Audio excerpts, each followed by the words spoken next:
Assalamualaikum warahmatullahi wabarakatuh. Waalaikumsalam warahmatullahi wabarakatuh. Apa kabar kalian? Alhamdulillah. Baik ya.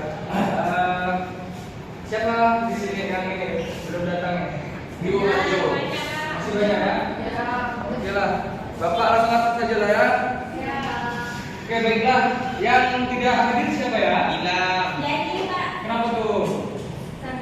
Oke, semoga yang sakit cepat diberikan kesembuhan ya. Amin. Sebelum kita mulai pembelajaran, ayo sekalian keluar kelas dipimpin doa dari kita. Ya, sebelum memulai pembelajaran kita pada pagi hari ini, marilah bersama-sama kita melafazkan basmalah.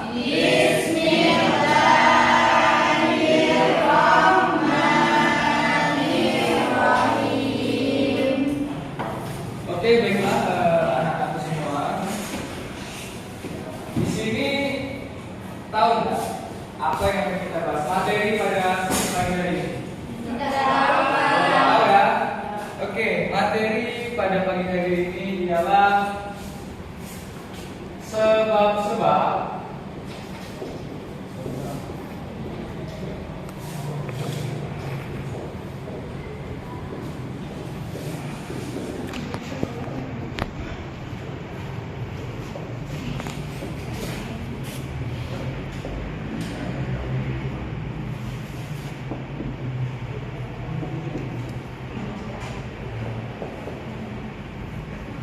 materi hari ini ialah sebab-sebab hijrahnya Nabi Muhammad ke Taif. Ada yang tahu sebelumnya kenapa Nabi Muhammad hijrah ke Taif?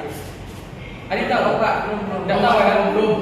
Oke, sebelum kita lanjut ke pembelajaran, masuk ke materi, Bapak ingin memberitahukan terlebih dahulu tentang tujuan pembelajaran kita pada pagi hari ini. Yang pertama, kalian diharapkan dapat menunjukkan sikap peladanan saat hijrahnya Nabi Muhammad ke Taif. Yang kedua, kalian diharapkan dapat melambangkan sikap tabah dalam melaksanakan aktivitas. Yang ketiga, setelah kalian melihat tayangan PowerPoint, kalian dapat mampu mengidentifikasi sejarah peristiwa penting dan sebab-sebab Nabi Muhammad hijrah ke Taif.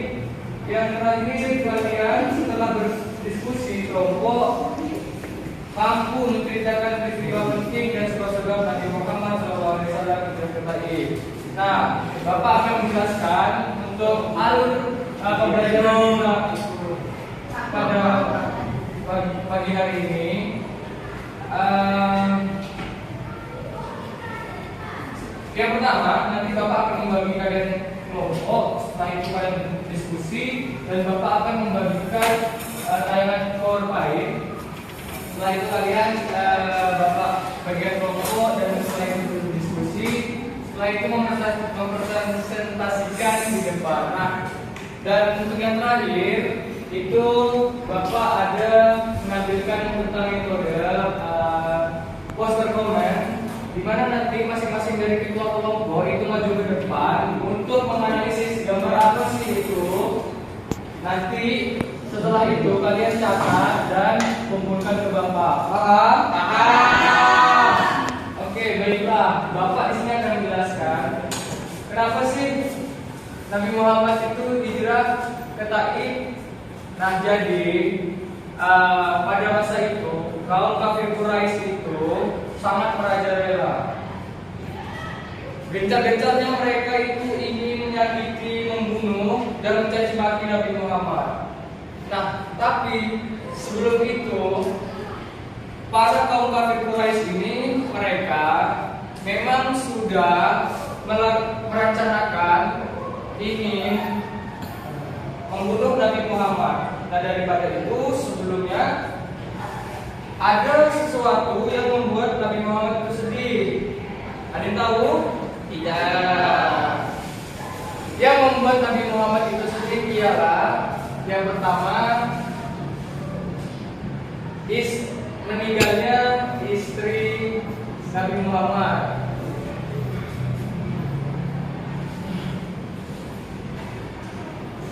Yaitu Siti Khadijah.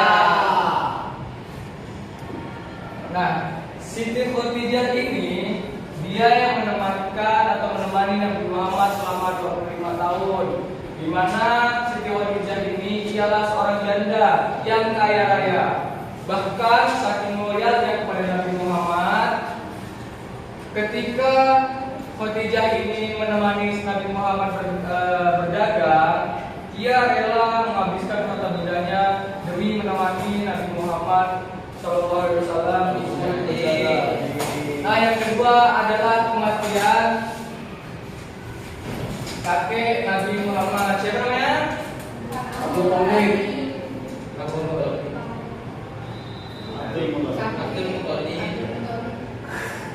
Abdul Muthalib ya.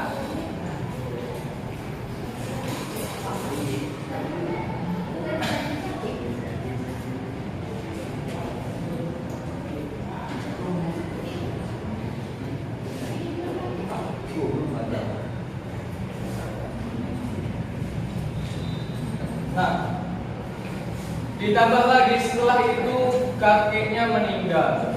Nah, Abdul Muthalib ini ialah yang merawat Nabi Muhammad dari kecil serta menjaga Nabi Muhammad dari kecil hingga dewasa. Betapa sedihnya Nabi Muhammad ketika ditinggalkan oleh kakeknya yang tercinta.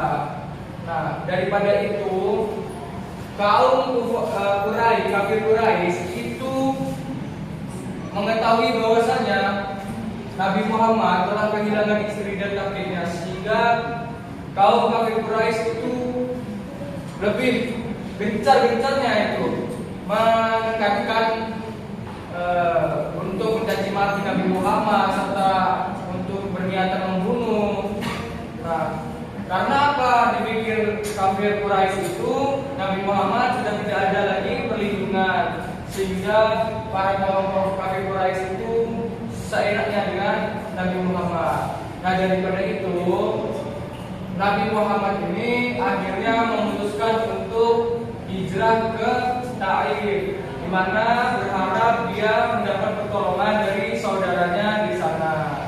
Nah, itu pembahasan nanti akan disampaikan oleh materi selanjutnya, itu tentang hijrahnya Nabi Muhammad ke Taif. Ini hanya sebab-sebabnya saja. Nah, jadi ada beberapa sebab yang menyehinggakan Nabi Muhammad itu hijrah ke Taif seperti itu. Nah, oke, baiklah. Di sini Bapak akan membagikan kalian materi. Silahkan untuk membagi menjadi 3 kelompok. Satu kelompok berapa orang? Satu kelompok 6 orang.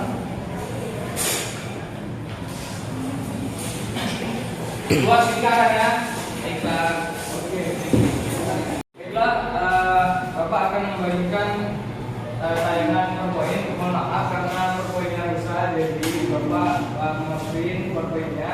Ini ada materi, silahkan kalian diskusikan. Nanti untuk ketua kelompoknya untuk maju ke depan untuk mempresentasikan. Ya, Bapak beri waktu 5 menit ya.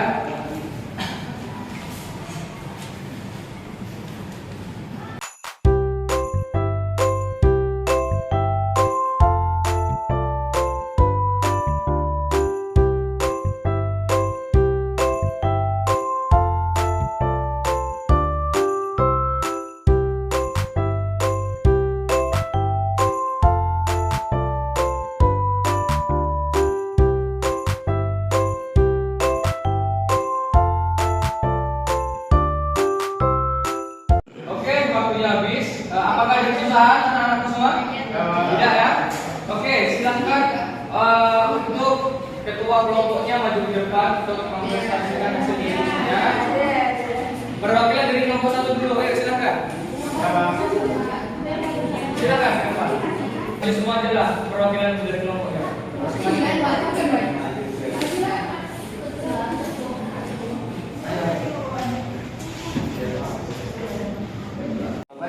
Dari institusi kelompok kami, yaitu membahas tentang kalangan dan jawaban Nabi Muhammad sebelum hijrah ke Taif, di mana kalangan dan tinggalan semakin menjadi-jadi dari kaum kafir Quraisy ketika istrinya Khadijah dan pamannya Khalid meninggal dunia. Tahukah kamu apa peran istrinya Khadijah dan pamannya Abu Thalib dalam perkembangan dan kasus yang dilakukan Nabi Muhammad, yaitu Khadijah selalu mendampingi perjuangan Nabi Muhammad SAW baik suka maupun duka.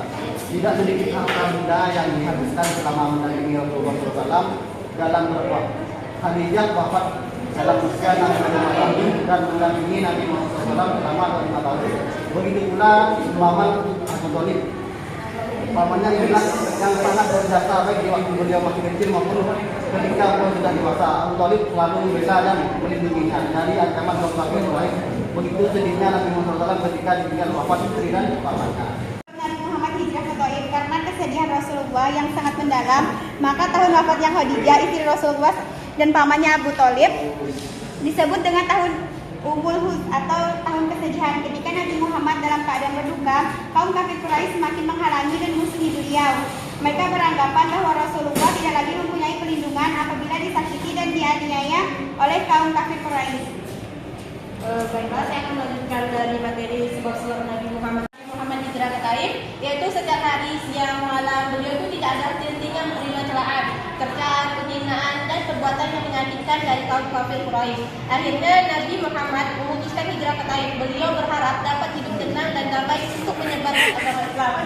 Hal ini didasarkan pemikiran beliau bahwa di Taif ada saudara-saudara Rasulullah yang menjadi pimpinan di Taif yang nantinya akan hidupnya. Sekian dari saya. Assalamualaikum warahmatullahi wabarakatuh. Waalaikumsalam warahmatullahi wabarakatuh. Kita semua. Baiklah, ini adalah kegiatan terakhir dari kita. Bapak akan menggunakan strategi poster komen, di mana di sini kalian akan mengidentifikasi atau menyelidiki tentang gambar yang ada di papan tulis.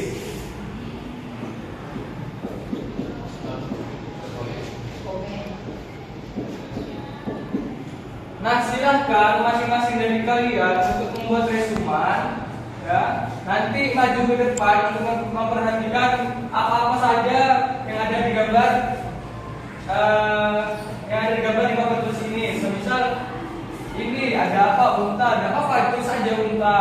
Terus ini ada gambar awan atau apa, tidak apa, itu saja. Ini gambar apa, unta, Madinah atau peta, itu saja, tidak apa-apa. Oke? Oke. Oke, silakan untuk kalian maju ke depan dan membawa catatan. Silakan diresume.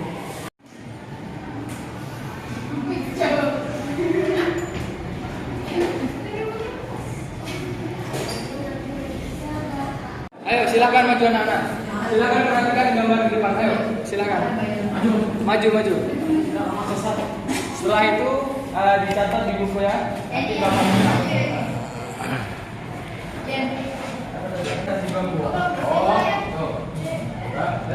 Terima kasih. Ayo silakan. Ayo.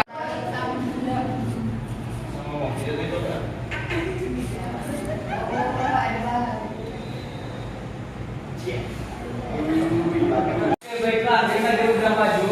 Yo, Bang Mauriansa, apa yang abang dapat dari gambar dua ini? Saya melihat bahwasanya Nabi Muhammad SAW hijrah dengan menggunakan unta dan hijrah disebut kota Taif. Ya, betul banget. Ayo, selanjutnya ayo, Tira. Silakan.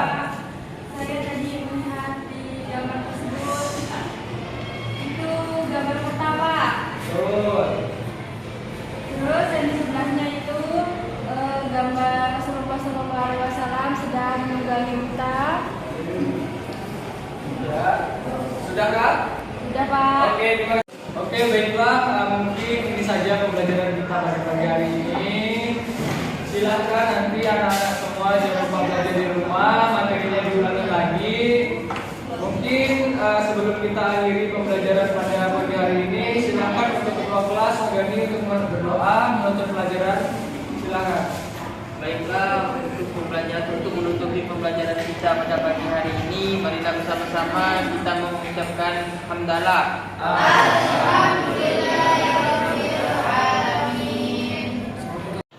Mungkin sekian dari Bapak, kurang lebihnya mohon maaf. Jangan lupa belajar ya.